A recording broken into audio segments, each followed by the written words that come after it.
guys, welcome to AKS Gaming Channel. நம்ம சேனலில் இன்றைக்கி என்ன பார்க்க போகிறோன்னா, நம்ம கமெண்ட்ஸில் ஒருத்தர் கமெண்ட் பண்ணியிருந்தார். ப்ரோ உங்கள் ஸ்குவாடை கூப்பிட்டு போயிட்டு உங்கள் ஸ்குவாடு ஃபுல்லாக 30 கிலோ அடிங்க ப்ரோ அப்படின்னு சொல்லிட்டு கமெண்ட் பண்ணியிருந்தார். சரிடா ரைட்ரா இன்றைக்கி அடிச்சிடலான்டான்னு சொல்லிட்டு நானும் ஒரு நம்பிக்கையோடு இறங்கி கன்னில் எடுத்துருவேன். ஒருத்தன் ஓட்டிருப்பான், அவனை அடிச்சிடலான்னு பார்த்தா அவன் குளோல் போட்டுருவான். சரிடா ரைட்ரா அவன் வேறு ஒருத்தன் தான் அடித்தாவனும். உள்ளே பார்த்தா ஒருத்தன் ஓட்டிருப்பான், கையில் பார்த்தா டபுள் ஹெட்ரு. சரி அவன்கிட்ட போனால் நம்மள்கிட்ட சேஃப்லேருந்து கொஞ்சம் தூரத்துலேருந்தே அடிக்கலான்னு பார்ப்பேன். பார்த்தா அவன் ஆளே வரமாட்டான். சரி அங்கே ஒருத்தன் இருப்பான், அவனே அடிக்கலான்னு பார்த்தா அவனும் ஓடுருவான். என்னடா கதை இது, என்ன பண்ணுறதுனே எனக்கு தெரியல. ஒரு ஷார்ட் ரேஞ்சு கன்னும் கிடைக்கல. சரிடா அப்படின்னு சொல்லிட்டு நம்மளும் ஒரு மன உளைச்சலோடு போயிட்டுருந்தோம்.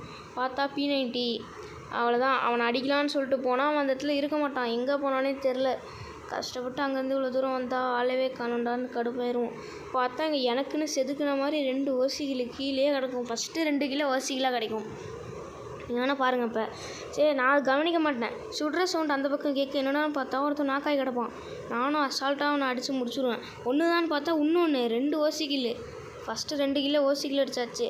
அதுக்கப்புறம் ஓட்டிருப்பேன். இந்த இடத்துல ஒருத்தன் திடீர்னு எங்கேருந்து அடிப்பானே தெரில. பார்த்தா முன்னாடி இருப்பான், க்ளோவால் போட்டு அந்த UAVயை விட்டு அவனை அடித்து முடிச்சிடலான்னு பார்த்தா டேமேஜ் கொடுத்துருவோம். ஒருத்தவன் தான் நினச்சேன், இன்னொருத்தவன் சரி 2 பேர் தான் ரைட்டு முடிச்சிடலாம் அப்படின்னு நினச்சி நானும் இருந்தா. இப்போ பாருங்கள், ஒருத்தவன் சைட்லேருந்து அடிப்பான். சரியான கடுப்பாயிரும். 3 பேர் 1v3 எப்படி ஆடுறது அப்படின்னு நினச்சி நானும் இருப்பேன்.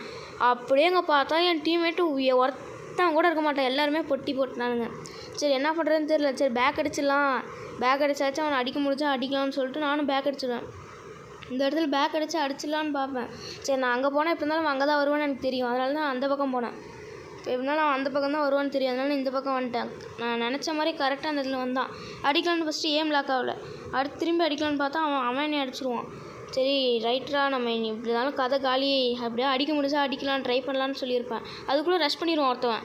சரி நானும் பவர்லாம் போட்டு எப்படியே அவனை அடித்து முடிச்சு விட்ருவேன். பார்த்தா பின்னாடி ஒருத்தன் வருவான். பின்னாடி அவ்வளோதான், டம்முன்னு 2 அடி அடிப்பான். முடிஞ்சது என் கதை, அவ்வளோதான். Machine failed guys, machine failed. Subscribe பண்ணிடுங்க.